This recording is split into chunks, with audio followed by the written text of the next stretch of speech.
It's time for another Prep Zone report. We are sponsored today by MD West One, Nebraska's most advanced sports medicine, orthopedics, neurosurgery, and spine care, covering Greater Omaha for over 70 years.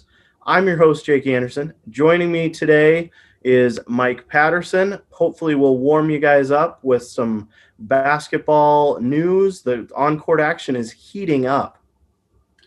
Yeah, 25 below last night, Jake. I don't think it gets any colder than that, but let's look forward to those nice warm gymnasiums later on in the week. And did I hear that the temperature is supposed to be maybe up to 40 next week? So hallelujah. That'll be like I'm going to drive around with my windows down. Nice summer day. Break out the tank tops and the sunscreen for 40 degrees. Let's get into it. We're going to talk some top games. Just do a quick recap of Class A and B for boys, Class A for girls, and it's sub-districts for Class B girls this week. So we'll give you a look ahead at what you can expect.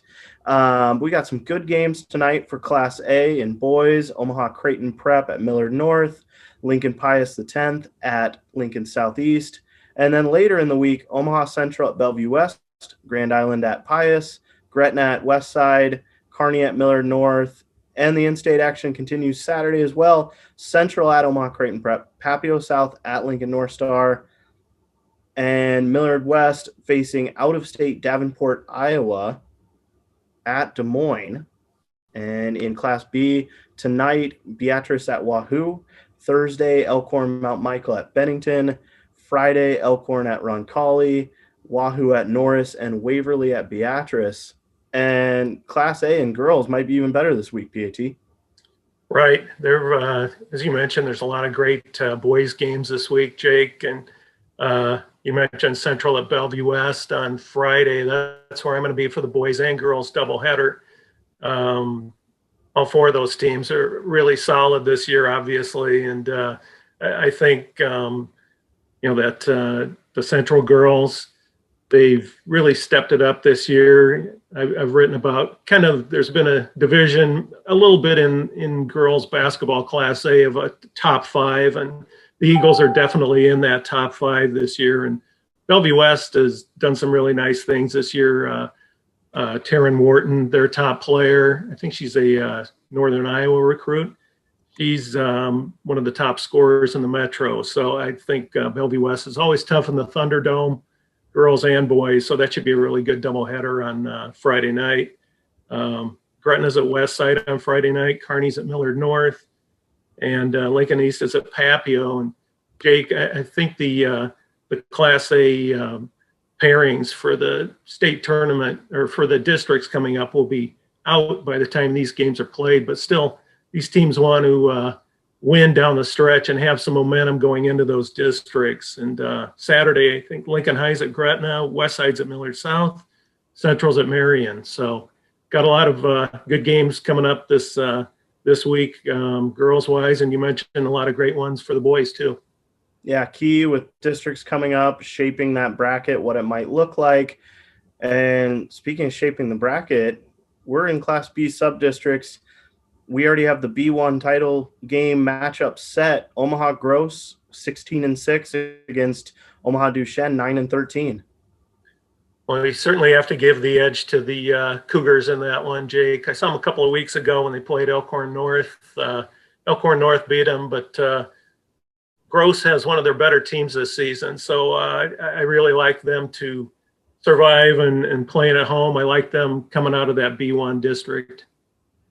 And then in B2, it's still the semifinals. Elkhorn North, the number 1 seed, your top team in Class B, 17-1 against Elkhorn, 8-11, a nice little rivalry game there.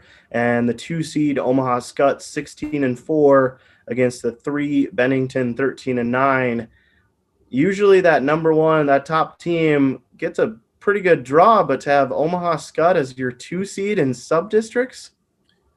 Yeah, that's one of the more difficult sub-districts in Class B, obviously. And, we mentioned Elkhorn North and their fine freshman, Britt Prince. And, that number 1 spot in Class B has been a real revolving door this year, Jake. And Elkhorn North went down and beat Norris last week, so we put Elkhorn North up at #1. They were there a few weeks ago, and then they got beat, and then Norris went up there. Scott was up there for a week or two, and so the Wolves are back up there on top. We'll see if they can survive the Patterson jinx of being up there at #1 in Class B, but I really like the Wolves to survive this really tough district, but Scott and even Bennington and Elkhorn have had some really fine efforts this season. So that's definitely one to watch.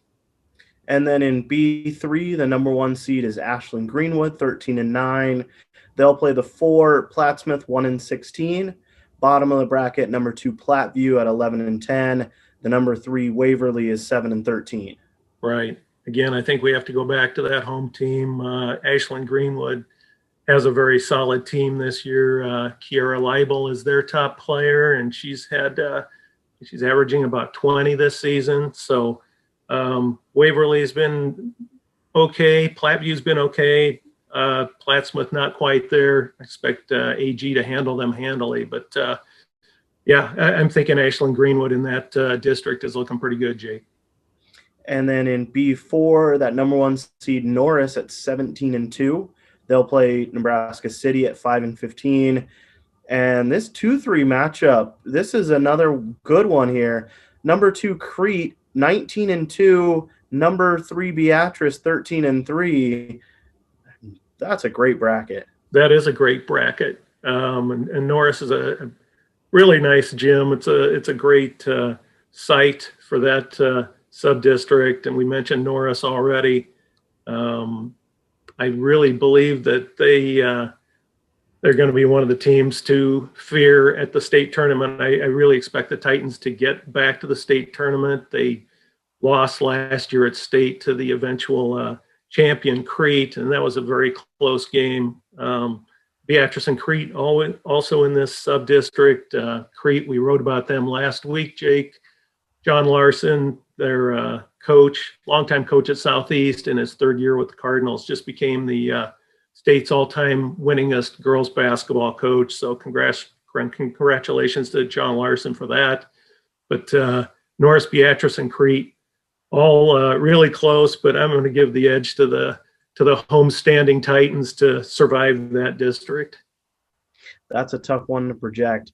B5, final matchup is set. Blair 13-7 against South Sioux City 10-14.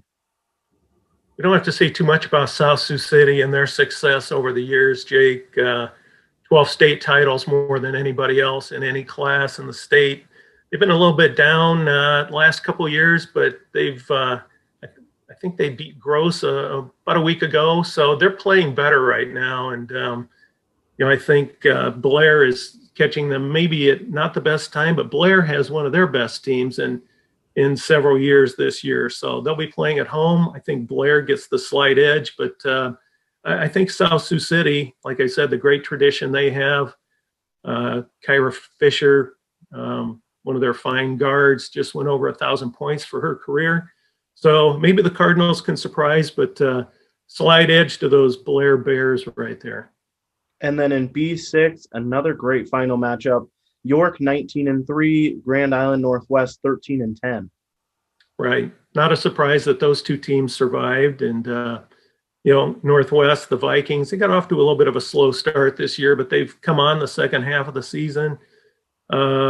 York, for the most part, has been one of the top teams. I saw him play a couple of weeks ago, and Norris got him. That was at York. That was probably a little bit of a disappointing game for York. I know the Dukes were really fired up for that game. And tough call. I'm going to go with the home team. Let's go with the Dukes at home. And I think York is another team that we might be hearing about a little later on at the state tournament. I like it when you look forward there and give us some state tournament talk. Karnak looking into the future. Crystal ball. That's right. B7, we have Hastings, the number 1 seed, 10-10 against the 4 Lexington, 4-17. And then that 2-3 matchup, Holdridge, 10-9 against McCook, 7-15. Right. I think Hastings kind of stands out in that one, Jake.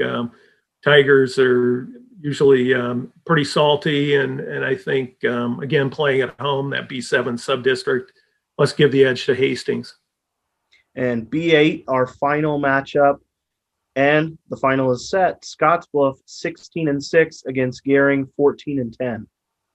Right. Edge again, home team, Scottsbluff. They've been one of the top Class B teams this season. I think they've been in the top 10 ratings pretty much all year long. So edge to Scottsbluff right there. And we also have state wrestling starting this week. Tomorrow, Wednesday, it's a 4-day tournament this year, similar to how volleyball was 4 days earlier. They're stretching out the tournaments this year. We'll have Nick Rubeck providing coverage from that. You can find him at Nick Rubeck OWH, and Prep Zone will have coverage all week and crowning champions in all 4 classes. Patterson, we look forward to your coverage of girls basketball throughout the week and leading into your Crystal Ball state tournament. Until next time, thanks for listening. As the official team doctors for high school and college teams across Greater Omaha, MD West One Sports Med Doctors can get you back into the game stronger than ever. Meet the Sports Med team at mdwest1.com or call 402-390-4111.